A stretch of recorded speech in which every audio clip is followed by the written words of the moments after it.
Olá a todos, sejam bem-vindos a mais um segmento do nosso Até Tóquio, programa que nos levará até o maior certame desportivo do planeta. Comigo, Sérgio Engrácia, tenho sempre o meu companheiro de viagem, o meu amigo João Nuno. Olá, João, bem-vindo.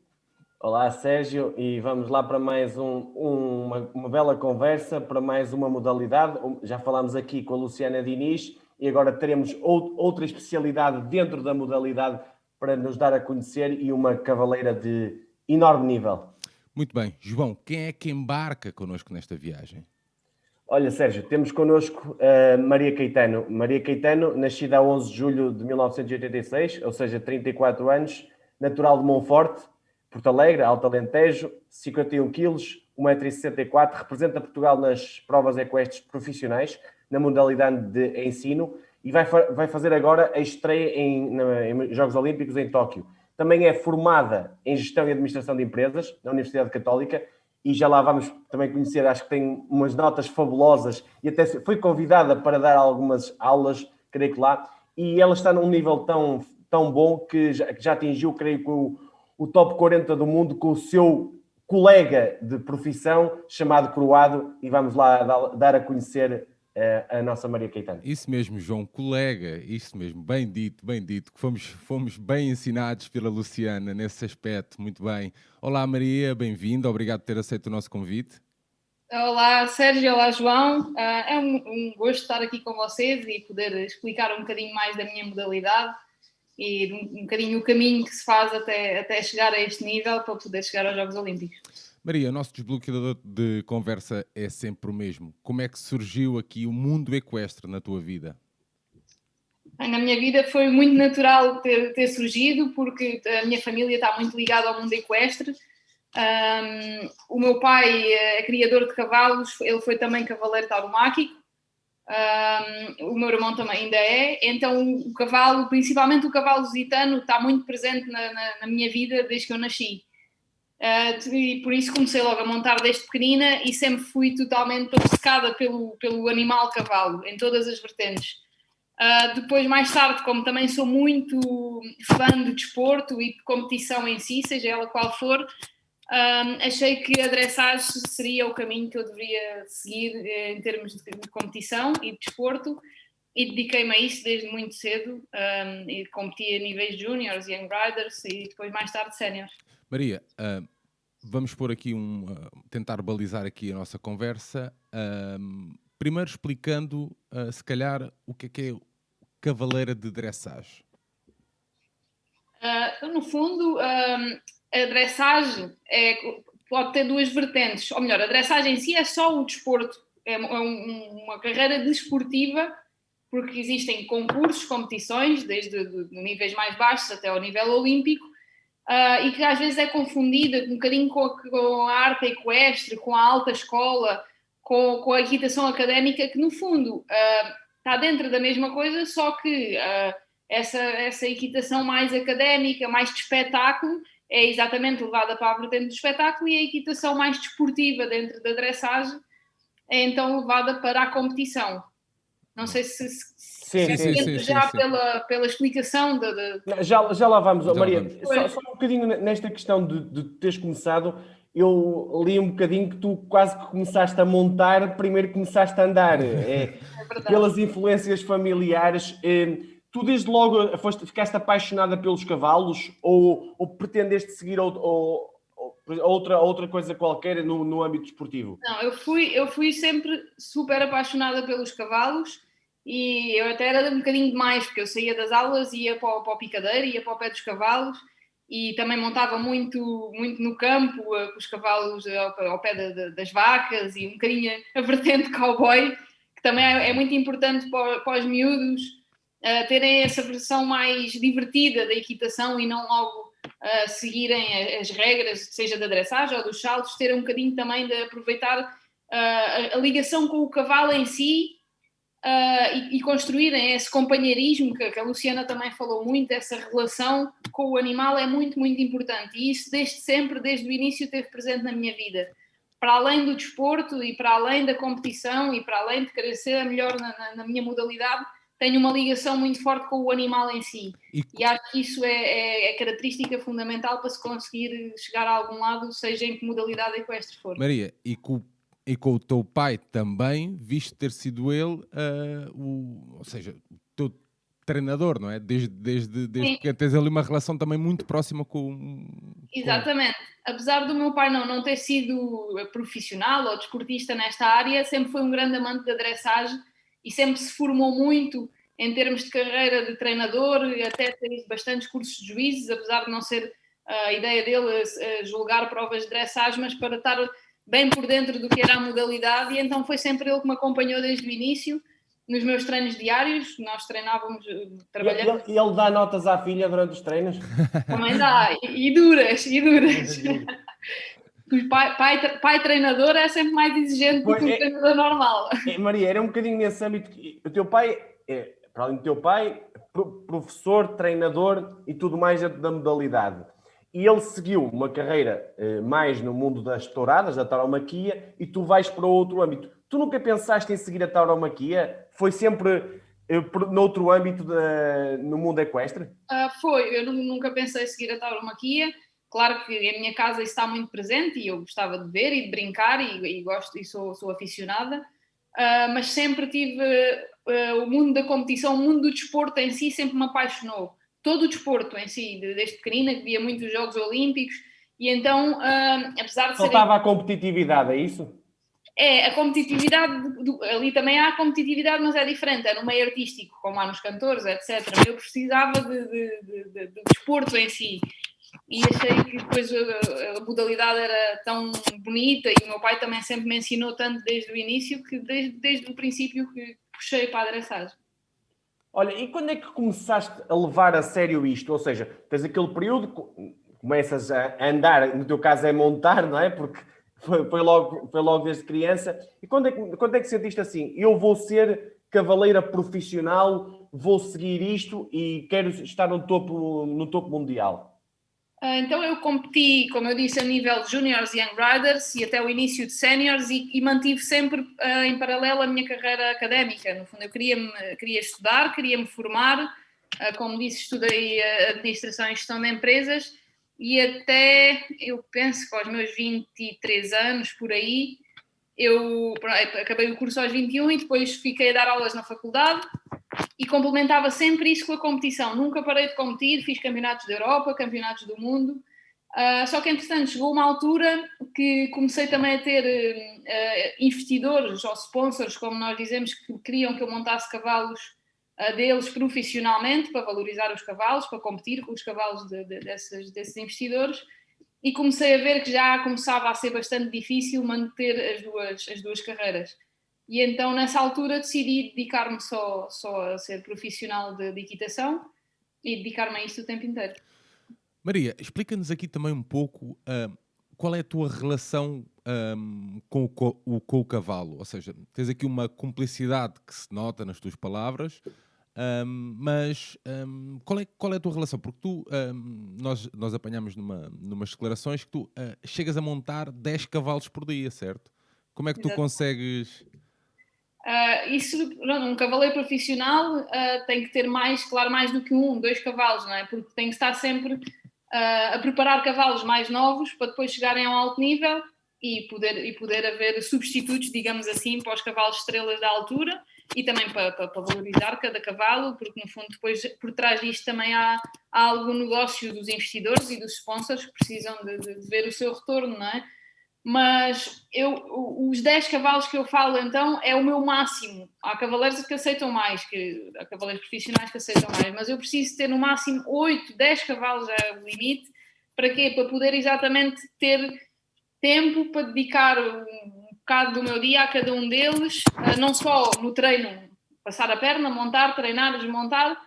Isso para mim não chega. E cada cavalo dedicas mais ou menos... Pronto, isto não é bem linear, mas o quê? Uma hora e tal a cada cavalo? Um treino normal de um cavalo vai entre meia hora a 45 minutos. Okay. Com o meu método e com o que eu gosto de seguir.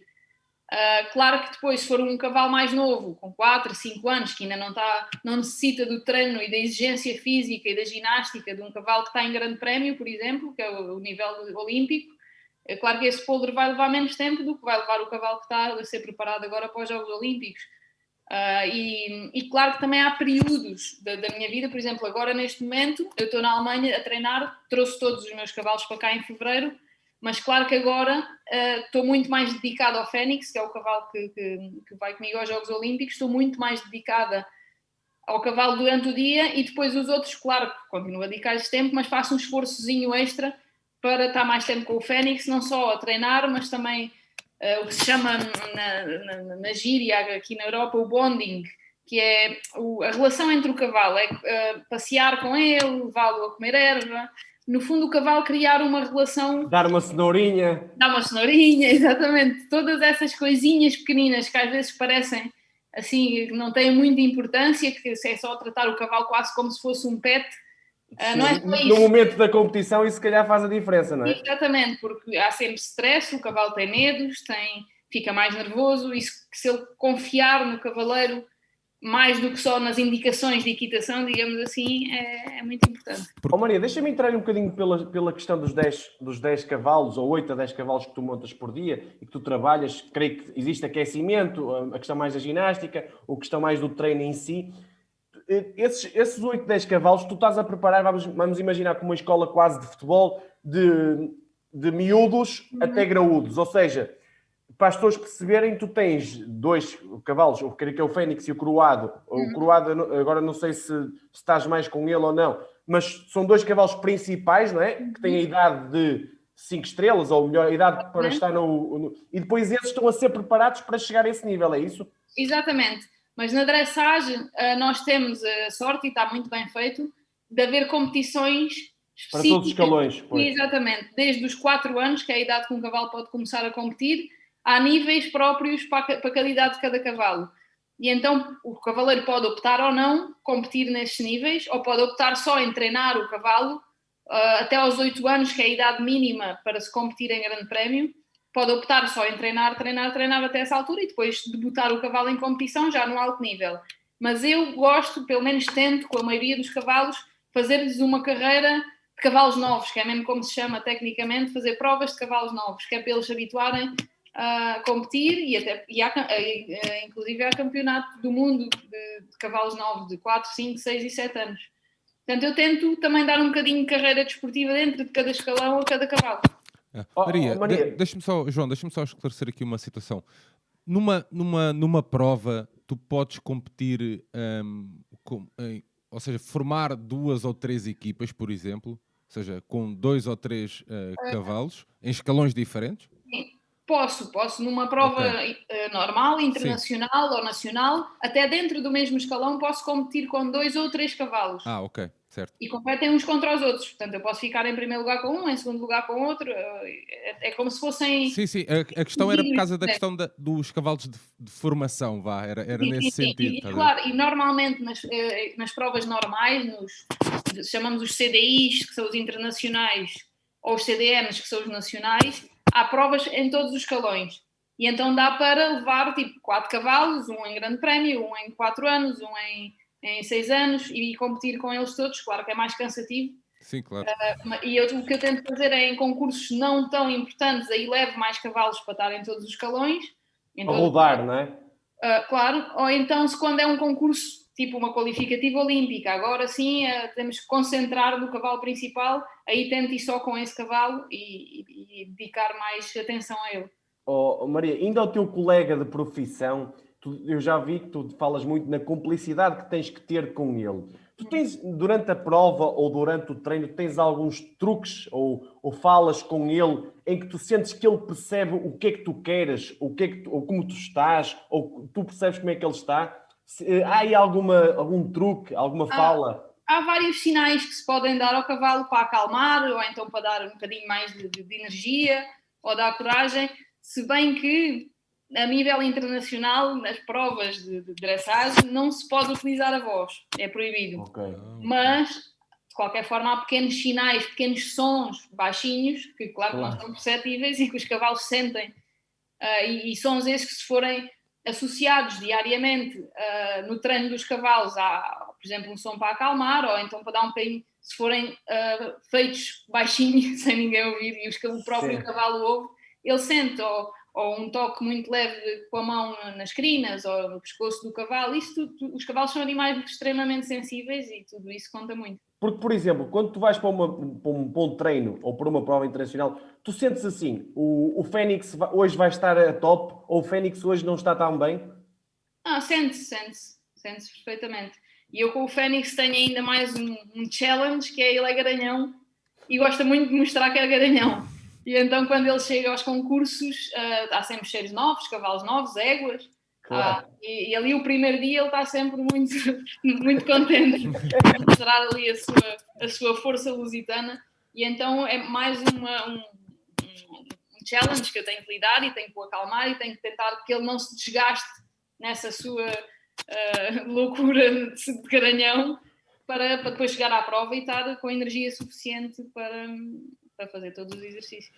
Maria, e o que é que te passa pela cabeça? Isto é uma pergunta que nós fazemos a todos os atletas, porque é muito curiosa, a resposta vai sempre variando. O que é que te passa pela cabeça quando estás a montar? E tens aqui 2 níveis, que é em competição ou em treino. Tu és uma pessoa que está focada no que está a fazer, ou tenta arranjar ali umas muletas exteriores de forma a procurar outro tipo de concentração? O que é que te passa pela cabeça?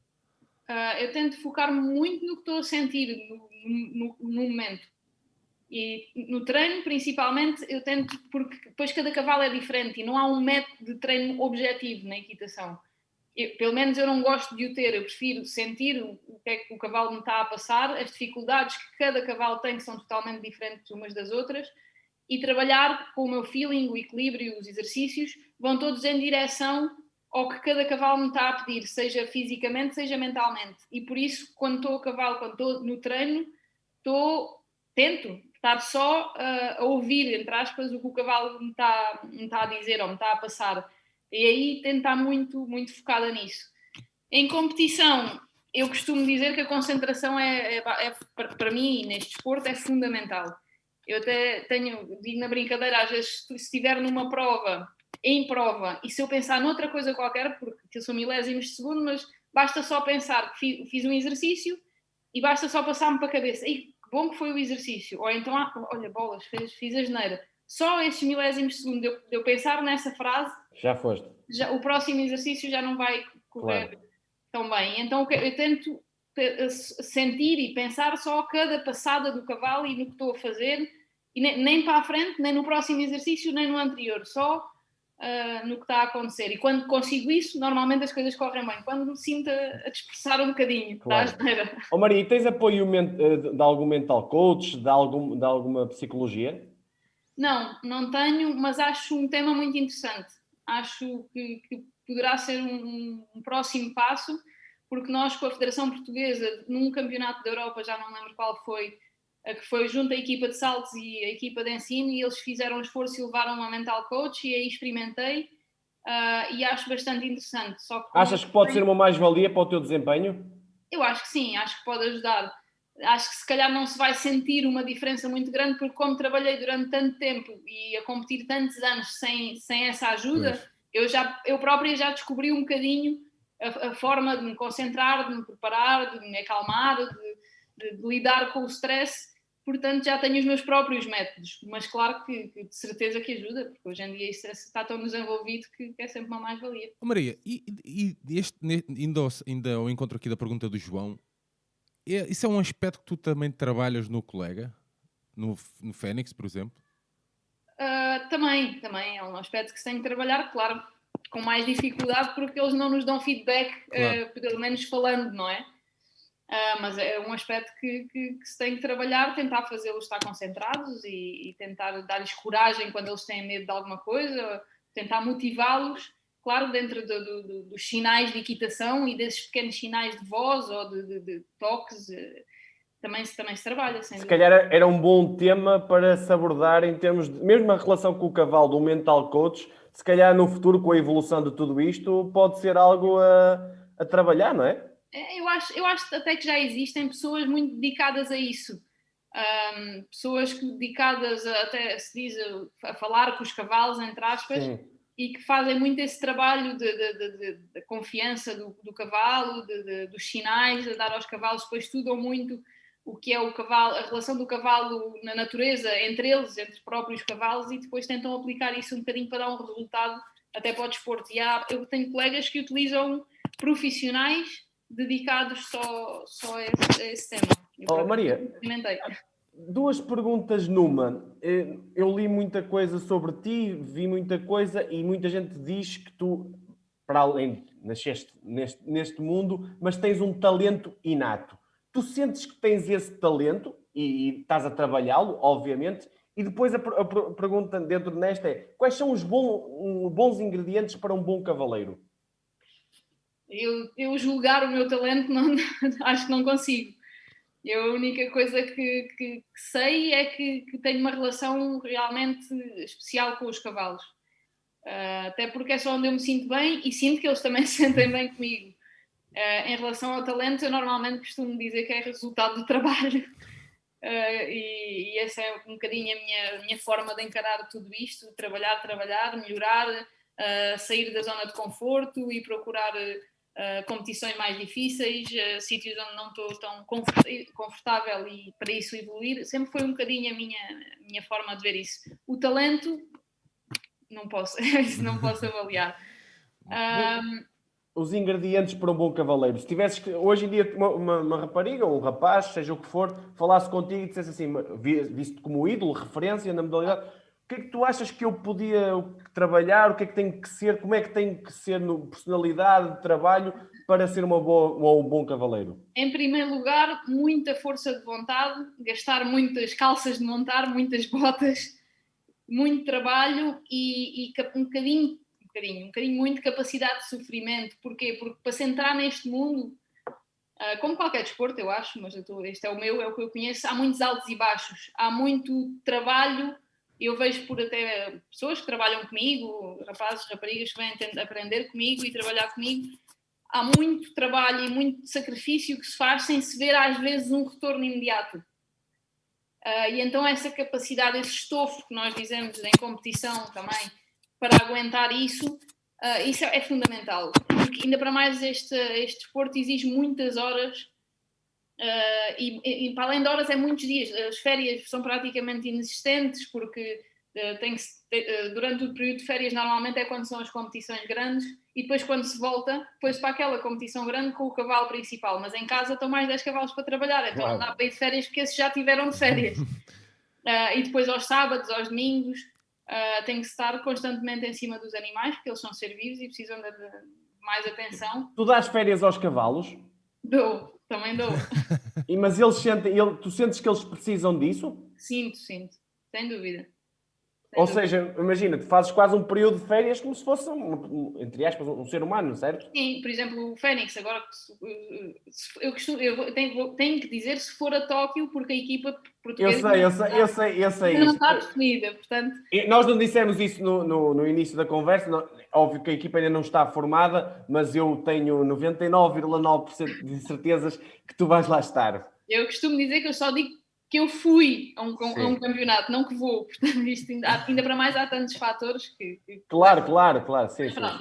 Mas, por exemplo, quando o Fénix vier de Tóquio, eu vou-lhe dar, sem dúvida, 2, 3 semanas de férias. E o que é que ele faz nessas férias? Vai passear, vai ao paddock, que é uma cercazinha com erva para ele comer, monto mais um trabalho muito light, porque precisam, sempre, tanto fisicamente como mentalmente. Precisam como as pessoas. Maria, tu aos 16 anos rumas à Alemanha. A Alemanha porquê? A Alemanha é o país rei neste desporto. É o centro do hipismo. Basta ver os resultados, não é? A quantidade de medalhas olímpicas por equipas individuais, campeonatos da Europa, campeonatos do mundo, que este país já conseguiu. É realmente impressionante. Depois aparece assim um ou outro país por meio, como a Holanda e a Inglaterra, de vez em quando, se nós isto a olhar para as medalhas, não é? Que dão luta, mas a Alemanha está sempre ali, constante. Maria, mas a família Castleman foi fundamental para isso, certo? Foi, mas eu procurei primeiro a Alemanha e depois apareceram os Castleman na minha vida. Portanto, eu, com 16 anos, o meu pai viu que este país realmente era o país reino neste desporto e mandou-me para cá todas as férias. Aliás, até eu acho que vim mais cedo, mas todas as férias de verão e às vezes de Natal eu vinha para cá como cavaleira assistente, estagiária, trabalhar para vários. Estive em vários sítios com vários treinadores em que trocava o meu trabalho como tratadora por lições que depois ia experiências, só de montar outros cavalos, etc. E quando decidimos então comprar o nosso primeiro cavalo para uma competição um bocadinho mais à séria, encontramos a família Castleman, que já tínhamos conhecido em concursos, etc. E comprámos esse primeiro cavalo a eles e seguimos uma relação principalmente de amizade, mas depois comprámos outros cavalos e depois, posteriormente, eu voltei para lá e estive a trabalhar lá algum tempo também com eles. Os dois primeiros cavalos é o White Cedar e o Young Rider, é isso? Não, o White Cedar foi o meu cavalo de Young Riders, que é o escalão. Okay. E o meu seguinte cavalo foi o Diamante, que foi o meu primeiro cavalo de séniores. O Diamante 391, não é? Exatamente. Pronto, Maria, mas a questão da Alemanha, tu decides ir para lá e neste momento estás fixada lá. E como é que tu davas as aulas na tua outra profissão de professora, aluna na altura? Como é que tu conjugavas isso tudo? Não, eu na altura, em que ainda estava muito ligada à carreira académica de gestão de empresas, eu estava sediada em Portugal, vivia em Portugal, treinava num picadeiro que é uma quinta dos meus avós na Costa da Caparica e vivia em Lisboa. E então aí conseguia, com muito esforço e muita organização de horário, conseguia montar, mas nessa altura, como eu disse, não era profissional, então montava 2, 3 cavalos no máximo por dia e conseguia mais ou menos encaixar o horário das duas coisas e competir, tentava encaixar nas férias, tentava fazer uma gestão das duas coisas. Depois, quando fiquei profissional, continuei a trabalhar em Portugal e o que fiz durante muito tempo foi os campeonatos grandes, ou seja, da Europa, do mundo, e os Jogos Olímpicos são sempre no verão, e então quando chegava maio, mais ou menos, vinha para a Alemanha e passava aqui os meses de verão para me preparar para esses campeonatos. Entretanto, há 3 anos vim num desses verões e decidi ficar, porque não, encontrei um sítio muito bom, consegui alugar umas boxes e um apartamento nesse sítio, nesse picadeiro para treinar com as Estás em Düsseldorf, é isso? Exatamente. E então decidi ficar. E para competir também a época de inverno, porque durante o inverno há outro circuito interessante que é o circuito da Taça do Mundo. E foi um bocadinho por aí para eu conseguir, como o coroado estava em grande forma, e conseguir aproveitar as duas coisas. Mas a minha ideia agora é voltar a fazer verão aqui e inverno em Portugal. Oh, Maria, eu sei que já tenho feito esta pergunta várias vezes e é normal, mas para tudo isso é preciso um arcabouço financeiro muito forte, certo? Ou seja, esse arcabouço financeiro teu vem dos sponsors, vem da tua família, vem como? Como é que surge? Minha atividade é toda rentável, digamos assim. Eu sou todos os cavalos que eu tenho são cavalos de investidores que querem que os cavalos estejam comigo. Eu para isso cobro um FII mensal e as despesas dos cavalos. Portanto, toda esta máquina vai rolando à volta disso, não é? Depois os sponsors têm o retorno deles um dia numa venda de um cavalo, ou então se forem cavalos reprodutores, na venda de sêmen desse cavalo, ou se forem éguas. Também hoje em dia já funciona muito a transferência de embriões, com a criação. Eu pergunto-te isto porque, assim, tu sabes que a ideia que muita gente tem muitos cavalos, é milionária, isto e aquilo outro, e não tem essa noção que é um sponsor. E depois não tem noção, e eu gostava que tu falasses um bocadinho disso, quanto é que, por exemplo, é um prémio de uma conquista tua? Ou tu, ou de outro cavalo, ou o top 3, ou top 5. Os prémios de grande prémio, por exemplo, para as pessoas perceberem que é um desporto de grandes prémios, não é? Claro. Sim, os prémios que só começam a ter expressão financeira a sério em grandes prémios de 5 estrelas, taças do mundo, ou então depois dos campeonatos da Europa, etc. Mas, por exemplo, numa taça do mundo, o prize money, depois a ser dividido por os 8 melhores cavaleiros, é de 50 mil euros. Eu não tenho a certeza, mas eu acho que o primeiro deve receber à volta de 15 mil euros. Por cada taça do mundo. Exatamente, cada concurso, digamos assim. Mas há uma diferença entre a dressagem e os obstáculos. Há cavaleiros de obstáculos, muito bons, obviamente, de nível elevado, que conseguem sobreviver, entre aspas, dos prémios, dos concursos. Na dressagem não é tão fácil. Há um bocadinho menos prémios porque o desporto tem um bocadinho menos visibilidade em termos de patrocinadores, há menos praticantes de dressagem, é mais difícil do público em geral compreender o desporto e então isso também se reflete um bocadinho. Já lá vamos a essa explicação. Força, Sérgio. Não, ia perguntar aqui à Maria como é que, se ela nos podia explicar um pouco como é que funciona o seu dia-a-dia, ou seja, a sua rotina diária. Minha rotina diária é, levanto-me de manhã, vou diretamente ao picadeiro e começo a montar, tento montar a maioria dos cavalos durante a manhã. Para a tarde tento deixar os cavalos mais novos, que não exigem tanto fisicamente da minha parte, porque o desgaste físico do cavaleiro também é bastante. E depois à tarde tento montar esses cavalos e ao fim da tarde ainda vou correr. Maria, tu tens uma assistente, não é? A Carolina, é isso? Carolina, exatamente. Ok, que também te vai ajudando no teu dia-a-dia. Ela prepara-me os cavalos, pronto, põe a parelha, põe o sela, a cabeçada, etc. E também muitas vezes aquece os cavalos antes de eu montar um bocadinho e também monta alguns cavalos, por exemplo, esses cavalos mais novos eu não preciso desmontar todos os dias, no fundo ela talvez monte um dia, depois monta o outro. Okay. E ajuda-me bastante nisso tudo. Maria, tu vais para a Alemanha aos 16 anos, pico da adolescência, tu sentes falta ou sentes que te faltou fazer alguma coisa aí que não tenhas feito por teres decidido ser uma atleta de alta competição? Eu sei que me faltou muita coisa, mas não sinto falta. Yeah. Ok, boa resposta. E não estás nada arrependida, certo? Não, de todo. Até porque eu também não sou aquela pessoa que também não gosta, não, é só cavalos, não saio à noite, não vou jantar com os amigos, não sou nada assim, eu gosto de sair à noite, gosto da parte da diversão, mas só tenho é que centrar isso quando posso. Mas faço, não sou... Já lá vamos. Maria, 2 perguntinhas só. Quanto tempo de treino todos os dias? Ou seja, os treinos demoram quanto tempo? Eu acho que há bocado disse, a volta de cada cavalo, 40 minutos, mais ou menos, em média. Ok. E diz-me uma coisa, que é uma curiosidade mesmo minha. As pessoas que estão neste mundo, tu vives, creio que numa quinta ou algo, pronto. Tu conseguias viver no centro da cidade? Conseguia, também já vivi 8 anos em Lisboa e vivia no centro da cidade, apesar de ter os cavalos numa quinta, mas vivia. Mas hoje em dia não te faz confusão, não tens de estar a sentir aquele, sei lá, o cheiro da quinta, aquela coisa mais rural, o ambiente.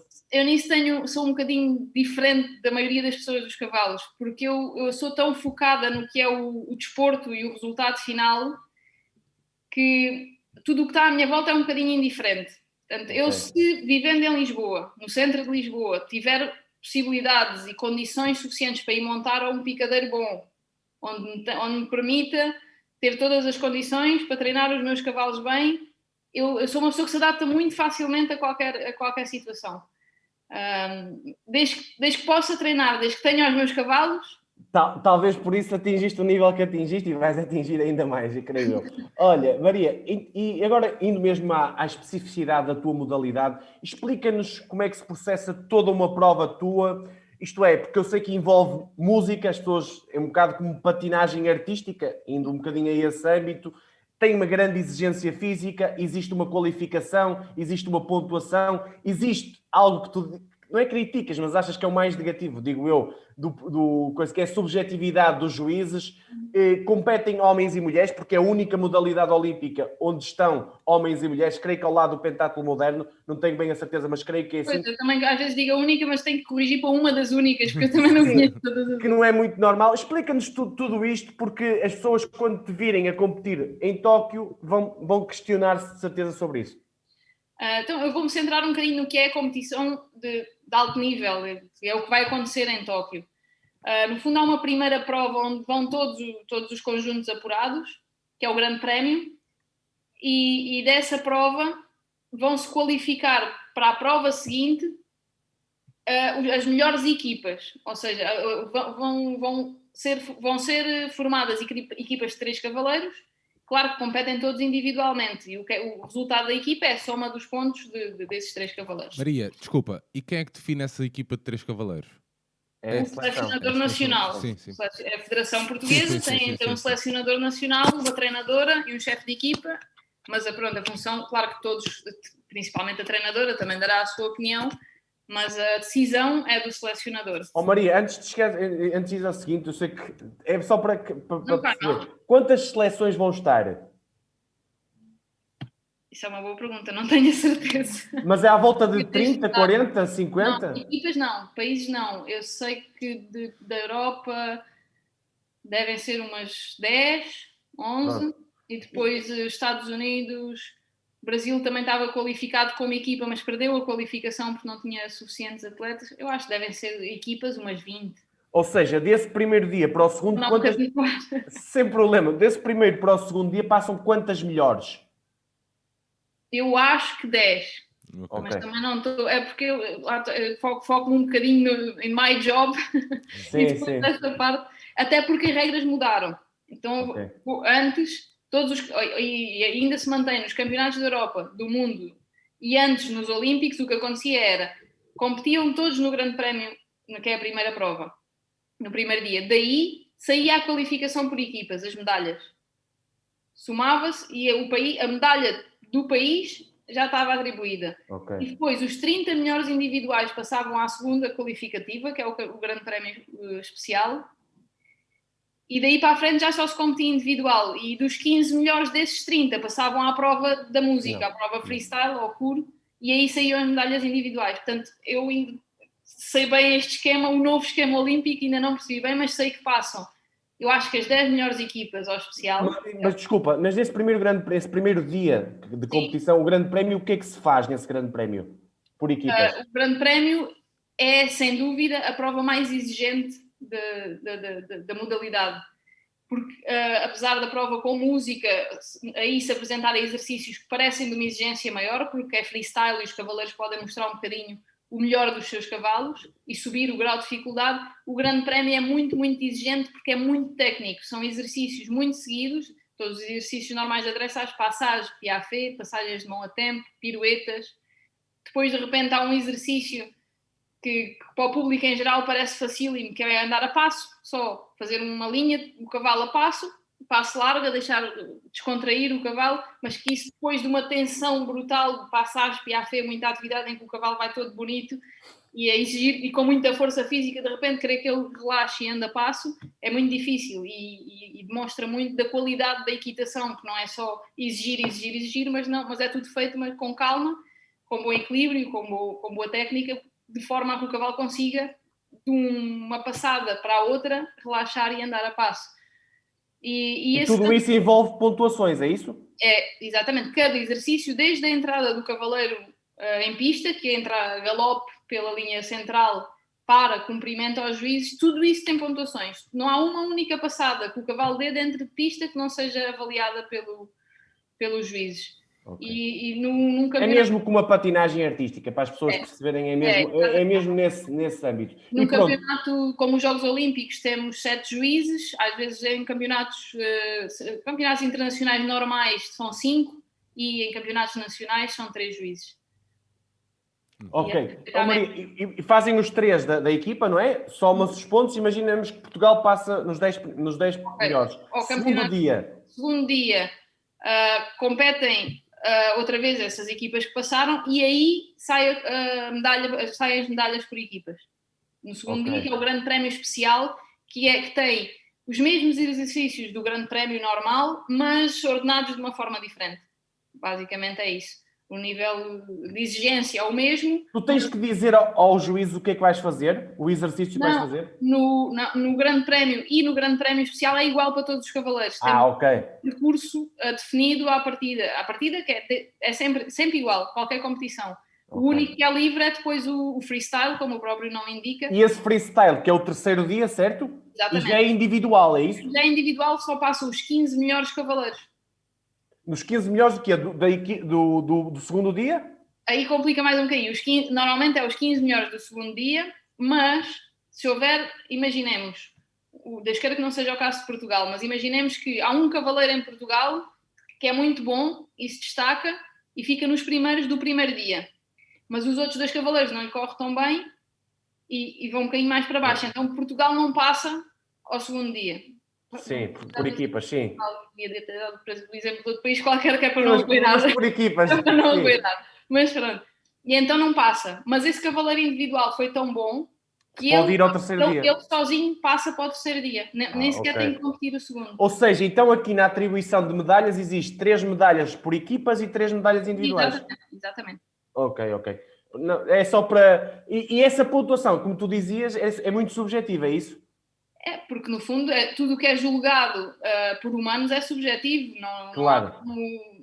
Porque depois o que é julgado ali em traços gerais é a precisão da forma como é realizado o exercício. Por exemplo, se diz na pauta que há um Piafé, o Piafé tem que ter entre 13 e 15 batidas de passos de Piafé, isso é fácil de julgar, é só contar os passos de Piafé. Depois entra a qualidade do Piafé, portanto um cavalo se levantar poucas patas. Digamos que vou falar um bocadinho mais para leigos, não é? Exato. Bonito ou feio, mas... Exatamente, e depois também se o cavalo mostra que o exercício está a ser feito com muita atenção, ou seja, o cavaleiro está a exigir muito, a picar muito com as esporas, ou mexer muito as mãos, e o cavalo está a fazer aquilo não porque gosta e porque sabe que tem que ser feito assim, mas porque o estão a obrigar. Se isso transparecer também, o juiz tem conhecimentos suficientes para perceber isso. Portanto, isso tudo é julgado. Acredito que no final cada cavaleiro fica sempre desconfiado do juiz. Infelizmente, eu percebo um bocadinho que é aquela coisa de se calhar podes aparentar que estás nervosa, não sei, digo eu, e depois não estás, não sei, porque há personalidades que é um bocadinho assim. Sim, mas eu acho que hoje em dia os juízes, principalmente os juízes que vão aos Jogos Olímpicos, já conhecem muito bem os atletas, não é? Já conhecem e já têm uma capacidade muito, muito boa para julgar mais... São ex-cavaleiros? Como? Normalmente os juízes são ex-cavaleiros ou não? Não é obrigatório, mas há muitos que são. Pronto, então isso é muito importante. Então.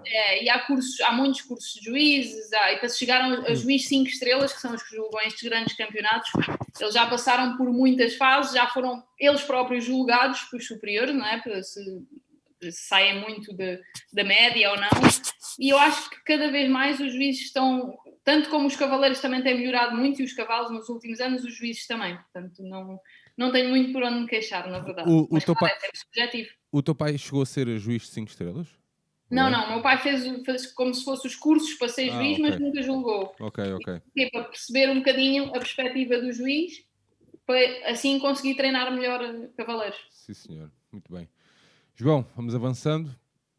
Olha, Maria, se eu te perguntasse qual era a tua maior virtude, o que é que dirias? Simpática não vale. Capacidade de trabalho. E o defeito? O defeito? São tantos. O defeito... Eu perguntava-te assim, qual dos teus defeitos tu não gostavas de ver numa futura cavaleira? Vamos pensar... Às vezes, talvez julgar os cavalos, a qualidade de cada cavalo um bocadinho cedo demais. Okay.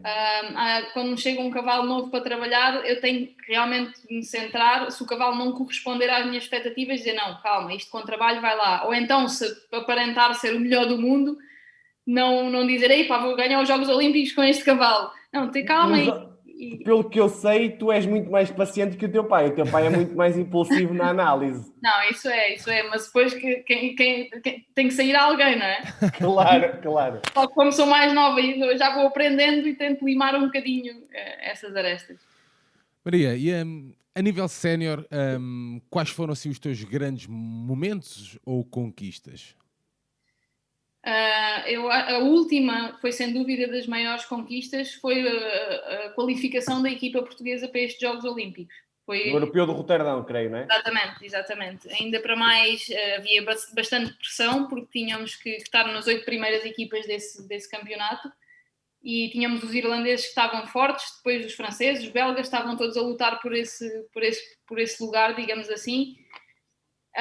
e era a última a entrar em prova dos portugueses. Os outros portugueses tinham feito bastante bem também já as suas provas e com bons resultados, mas eu sabia que não podia descer de uma certa nota, acho que na altura era 70% ou 70%, não podia descer dessa nota e isso dava muita, muita pressão, não é? Mas depois de ter conseguido, e o sentimento de ver cumprido não só para mim, mas principalmente para o país e para a Federação Portuguesa, foi realmente um momento muito forte, junto com uns meses antes ter conseguido o recorde dos 80%. 80,940, que é uma marca... Não deviam ter dado 81, não é? Exato. Mas isso é um recorde fabuloso, certo? É principalmente porque foi obtido num concurso de 5 estrelas, ou numa taça do mundo, que é equivalente a 5 estrelas, com juízes muito importantes, com uma concorrência muito forte, e aqui no centro da Europa, onde nunca é a mesma coisa do que estarmos a competir em Portugal ou em Espanha. Aqui há um bocadinho mais de exigência, e portanto esse recorde foi realmente... Eu na verdade nem queria acreditar quando acabei a prova. Foi uma das tais provas que eu estava tão focada, tão concentrada em cada momento do cavalo, que eu quando acabei nem consegui perceber que tinha sido... Só depois Mas é aquilo que tu procuras, é os 80%, é isso? Claro, eu procuro sempre o melhor possível. Eu sei. Toda a gente quer o melhor, mas é esse nível mundial que tu queres estar. Sim, claro que sim. Porque o Sérgio falou aqui em conquistas, do que eu sei, tu já foste 4 vezes campeã nacional, certo? Sénior, sim. Já foste a 6 campeonatos da Europa, 2 mundiais e chegaste a uma final da Taça do Mundo. Exatamente. Desses registros, entre alguns meus provas, já foste 23ª num europeu, 12ª por equipas, 6º lugar em equipas do europeu de 2017. Exatamente. Ou seja, todos estes registros, qual é aquele que te marca mais? Eu acho que é sem dúvida o que eu disse anteriormente, o europeu de Roterdão pela conquista, okay. E o sexto lugar em Gotemburgo, 2017, que também foi um lugar que nunca a equipa portuguesa não estava à espera de lá chegar. Foi assim, tipo, uau, na altura... Fizeste 22ª individual, não é? Exatamente. Mas por equipas foi muito, muito bom. Ficámos à frente de Espanha, França, de seleções importantes na altura, foi também um resultado muito marcante. Maria, e tu tens algum ídolo ou alguma referência aqui no mundo equestre? Tenho. Acho que o ídolo que toda a gente tem hoje em dia, que é realmente uma campeã, Isabel Wert, que tem inúmeras medalhas de ouro, campeonatos da Europa, campeonatos do mundo, que é uma cavaleira alemã, está sempre na equipa, consegue o feito de qualificar 4 cavalos para os Jogos Olímpicos, por exemplo, ou seja, ela tem 4 qualificados, pode escolher, na altura, olha, é o que tiver melhor fisicamente e mentalmente, o que tiver a pontuar mais é o que vai. E consegue isso anos seguidos, e épocas olímpicas seguidas, e isso é realmente o desejo de qualquer cavaleiro, o desejo é o maior sonho, é mais sonho. E tenho também uma referência que me acompanha sempre na minha cabeça, aos ensinamentos dela, que é a Lisa Wilcox, foi uma das minhas primeiras treinadoras aqui na Alemanha, apesar de ser americana, ela vivia na Alemanha, desde que eu vinha passar o verão para cá, quando ainda não era profissional, e realmente ela ensinou-me coisas que eu ainda hoje me lembro em pista, dicas para treinar, dicas para competir dentro de pista, e que realmente foi muito importante na minha carreira. Oh Maria, segundo sei, para além do teu treinador pai, Paulo Caetano, tens um treinador, não é novo, mas não é há tanto tempo assim, o Todd de Ridder, certo? Exatamente. Qual é a importância dele hoje em dia na tua carreira? Ou seja, e porquê que o foste buscar, ou porquê que ele hoje em dia está contigo? Cheguei a uma altura que treinava só com o meu pai, e foi ali 1 ano ou 2, acho que 1 ano antes de vir para a Alemanha, em que estava a viver em Portugal, já tinha sido campeã nacional, estava normalmente sempre na equipa, constantemente selecionada para as equipas, e sentia que me faltava qualquer coisa para evoluir. Já estava um bocadinho a ser o melhor da minha rua, e isso não me agrada nada. E também com o meu pai as coisas corriam lindamente, mas também sentíamos que precisávamos de mais qualquer coisa para impulso, sair. Não é? Foi aí que escolhemos o Tom de Ridder. Nós já o conhecíamos das competições, ele foi treinador da Isabel Wert e é treinador de cavaleiras e cavaleiras muito importantes da modalidade. Ou seja, estás com um dos melhores, é isso? Exatamente, sem dúvida. E aí começámos a treinar com ele ainda. Eu vivia em Portugal, ele ia lá periodicamente e acompanhava-me nas competições internacionais, e agora desde que vim para cá acompanha-me mais periodicamente. E ele dedica-se mais, o meu pai dedica-se mais ao treino do cavalo em si, como ensinar aos cavalos certos movimentos, como os manter em forma, etc. E o Tom dedica-se mais ao que é o ganhar pontos em competição. E então eu acho que é a equipa... É a complementaridade, não é? Exatamente. Maria, em março de 2020 chega a pandemia, esta confusão toda. Mais tarde percebeu-se então que os Jogos Olímpicos não iam acontecer nesse ano. O que é que tu sentiste? Complicou muito a tua preparação? Tu continuaste a treinar, mas complicou aí um bocado a tua preparação, não? Em termos de preparação e treino, não tanto, mas foi uma desilusão, não é? Porque estávamos todos à espera desse momento, e ainda para mais estávamos a viver a euforia de Portugal se ter qualificado por equipas, tínhamos a equipa forte, e depois, no fundo, ver as coisas adiadas por mais um ano, ainda para mais neste desporto em que não se conta só com a saúde do cavaleiro, é também do cavalo, são logo duas questões que se tem que ter em conta, e mais um ano. Para uns até pode ser bom porque conseguem se calhar preparar melhor, mas tudo muda, no fundo tudo muda, e então essa incerteza e no fundo a perda de objetivos e de competições foi chato, foi triste. Eu na altura mudei-me para Portugal porque eu no fundo estou aqui só para competir, e como não havia competições voltei para Portugal 6 meses. Mas ainda estiveste aí em Düsseldorf 4 meses, não? Para aí? Com a pandemia. Sim. Tive, e começou em março, exatamente, e eu tive até junho, porque Sim. fiquei um bocado à espera, se havia Jogos Olímpicos, se não havia, depois mesmo que não houvesse Jogos Olímpicos ainda se dizia que ia haver algumas provas importantes à porta fechada, sem público, depois também acabaram por ser adiadas, e fiquei até junho, e em junho voltei para Portugal com os cavalos todos, e estive lá até fevereiro. Foi aí que deste umas férias ao Coroada, é isso? E dei umas férias ao Coroado, mas não correram muito bem. Então... Aí ele lesionou-se. Ele tinha pequenas lesões como qualquer atleta, e então decidimos fazer um tratamento, já que não havia competições, e fazer esse tratamento mais a fundo, uma recuperação física mais a fundo, e durante essa recuperação apareceu uma nova lesão numa clínica onde ele estava, e essa lesão foi o que o afastou agora dos Jogos Olímpicos. Por isso é que tu dizes que foste, ou queres dizer que foste a Tóquio e não que vais a Tóquio. É por causa dessas... Claro, exatamente, é que isto acontece às pessoas, aos humanos, não é? Em qualquer desporto, agora aos cavalos ainda mais. Porque, Maria, tu já tiveste para ir a vários jogos, não é vários, mas a alguns Jogos Olímpicos, e alguma coisa se passava sempre, por isso é que também tu tens essa penitência em dizer isso. Mas olha, pegando agora em Tóquio 2021, não temos a certeza que vai estar, e com o Fénix a grande nível, quais são os teus objetivos pela equipa e a nível individual? Ou seja, o que é que nós podemos esperar na realidade de Portugal e da Maria Caetano? O meu objetivo com o Fénix a nível individual é manter as performances que ele tem feito até aqui, porque é um cavalo muito novo, começou agora a estar num alto nível. Ele tem que idade?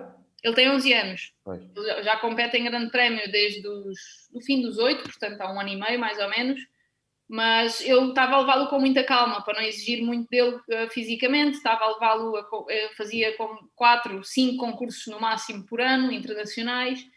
Portanto, não estava a exigir muito dele porque o Coroado estava no auge, então estava à espera que este tivesse que vir a palcos grandes um bocadinho mais tarde.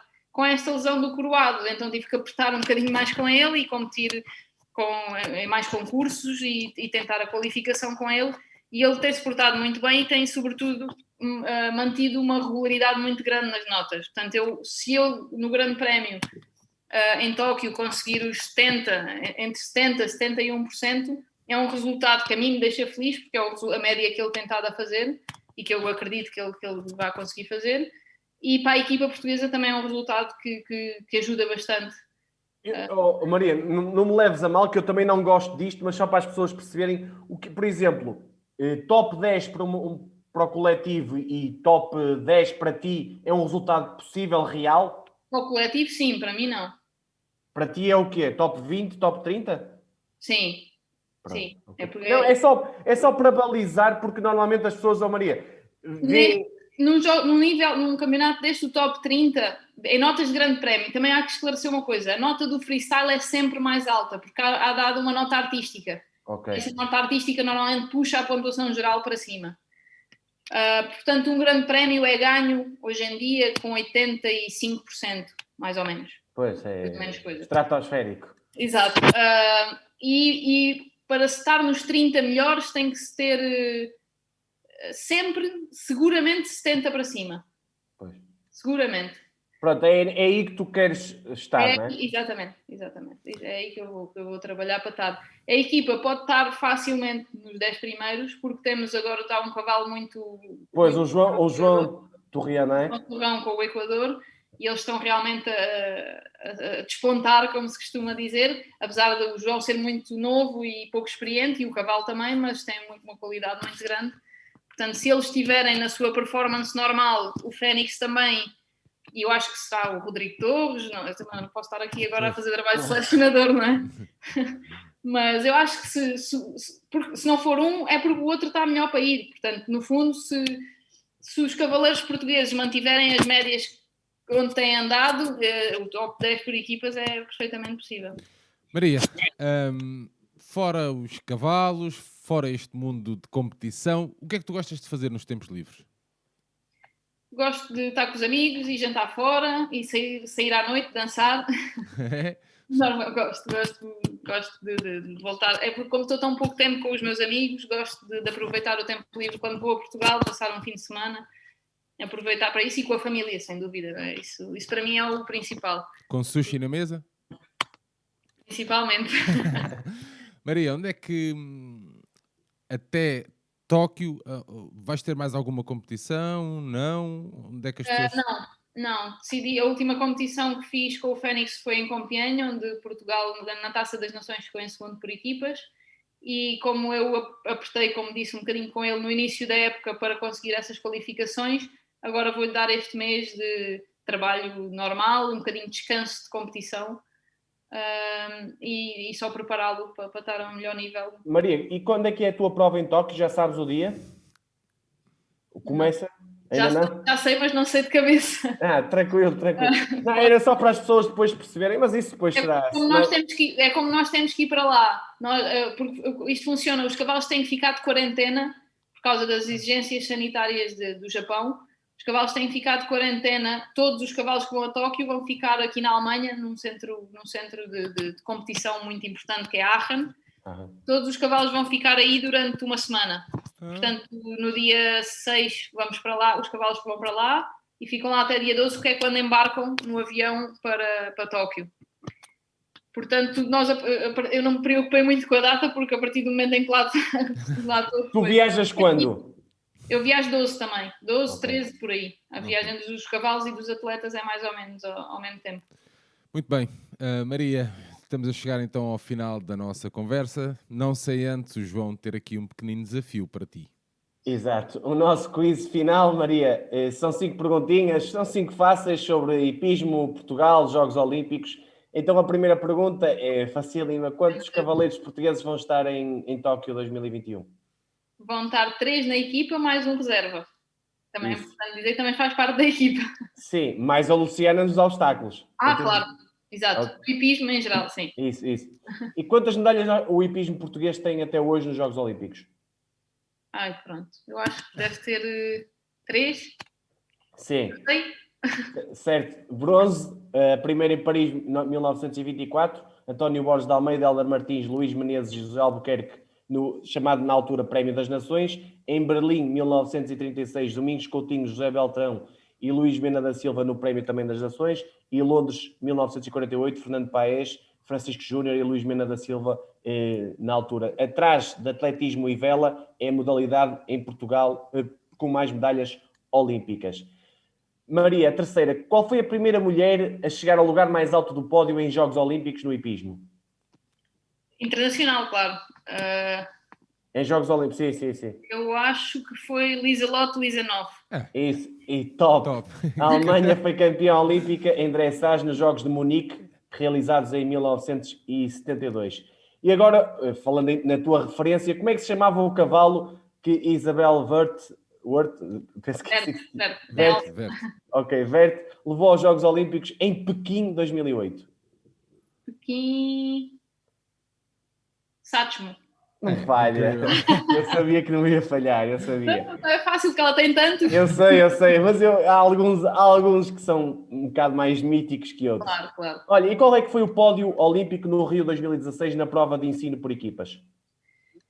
Rio, Alemanha, Inglaterra e Holanda. Estados Unidos. Quase. Não, mas Quase. foi 2 terços. Muito Espetáculo. bem, impecável. João, Maria, estamos então agora sim a chegar ao final da nossa conversa. Maria, queres aproveitar para te despedir de quem nos vê e ouve também? Claro, queria agradecer-vos a vocês esta oportunidade, depois explicar um bocadinho mais da minha modalidade, e foi um gosto estar aqui com vocês e a passar para o mundo olímpico, a equitação. Muito bem. João, mais uma grande conversa, uma grande campeã de simpatia e não só, né?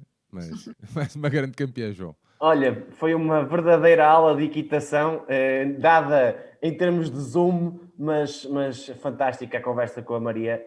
Foi uma explicadora, uma professora para nós e para quem vai assistir de uma modalidade que não é muito vista em Portugal, mas tem que ser melhor promovida, mais promovida, porque é uma modalidade muito bonita de se ver e se perceber, lá está, com estas explicações, fica muito mais fácil de se interessar e ver cada vez mais esta modalidade. Dar boa sorte à Maria e ao seu Fénix e a toda a equipa portuguesa e também à Luciana Diniz e a todos os atletas para Tóquio. Estaremos a torcer por ela e vamos torcer para que haja uma grande prestação. Boa sorte, Maria, para tudo, para toda a carreira. Muito obrigada. Muito bem, terminamos então assim mais este episódio do nosso segmento Até Tóquio, o programa então que nos levará até o maior certame desportivo do planeta. Já sabem que na próxima sexta-feira, ao meio-dia, teremos então um novo episódio.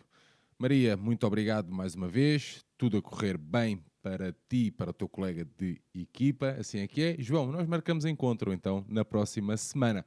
Obrigado por assistirem. Voltamos então para a semana. Um abraço. Viva o desporto e viva a equitação.